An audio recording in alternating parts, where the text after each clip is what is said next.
જ્યોતિષ જગત કાર્યક્રમ અંતર્ગત સૌ દર્શક પ્રેમી શ્રોતાજનોને રાજેશ શાહના પ્રણામ સાથે જય શ્રી કૃષ્ણ। આજે આપણે દર્શક મિત્રો જાણીએ છીએ રાહુકાળ વિશેની માહિતી।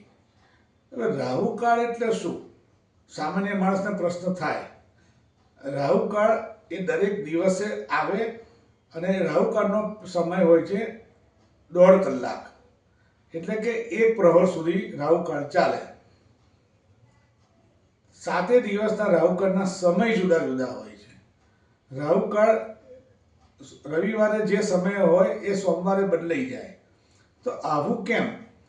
એ હોરા ઉપર નિર્ધારિત જે સન્ડે, મંડે, ટ્યુસડે જે રીતે નક્કી થયેલ છે, આપણે શ્લોકમાં પણ આવે છે કે બ્રહ્મા મુરારી સ્ત્રી પુરાંતકારી ભાનુ શશી ભૂમિપુત્રો બુધશ્ચ ગુરુશ્ચ શુક્ર શનિ રાહુ કેતવ કુર્વંતુ સર્વે મમ સુપ્રભાતમ।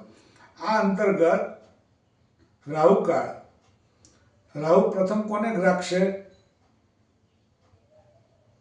સોમવારે સવારે 7:30 થી 9 સમયને રાહુકાળ કહેવાય।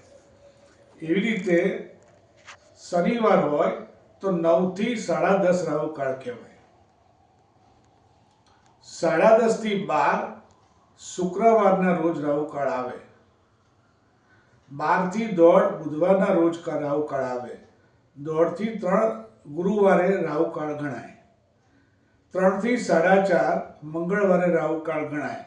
4:30 થી 6 રવિવારે રાહુકાળ ગણાય। આ રાહુકાળ એટલા માટે અગત્યનો છે કે ગુરુવારે સપોઝ કોઈના શુભ પ્રસંગ હોય લગ્નનો, અને એ દિવસે ભૂદેવે મુહૂર્ત કાઢ્યું હોય 12:30નું। હવે આપણા ત્યાં ડાન્સ કરવામાં, નાચવા કૂદવામાં, ફોટોગ્રાફીમાં એટલો બધો સમય વ્યય થતો હોય છે કે બ્રાહ્મણે આપેલા મુહૂર્તનું ભાન રહેતું નથી। અને 12:30નું મુહૂર્ત હોય એ એક્ઝેક્ટ 1:30 વાગે ત્યાં પહોંચે લગ્ન મંડપે, અને 1:30 થી 3 જ એનો હસ્તમેળાપ થાય કે જે ગુરુવારે 1:30 થી 3 રાહુકાળ છે। તો આ બાબતે એક જાણકારી આપવા સાથે સાથે સર્વ જે પ્રસંગો લઈને બેઠા છે એ તમામ લોકોને નમ્ર નિવેદન છે કે જે દિવસે જે પ્રસંગ હોય એના રાહુકાળનો સમય ધ્યાને રાખીને તમે જે કંઈ આનંદ કરવા માગતા હોય એ આનંદ કરો, તો મુહૂર્તનો સમય શ્રેષ્ઠ રીતે સચવાય। રાજેશ શાહના જય શ્રી કૃષ્ણ।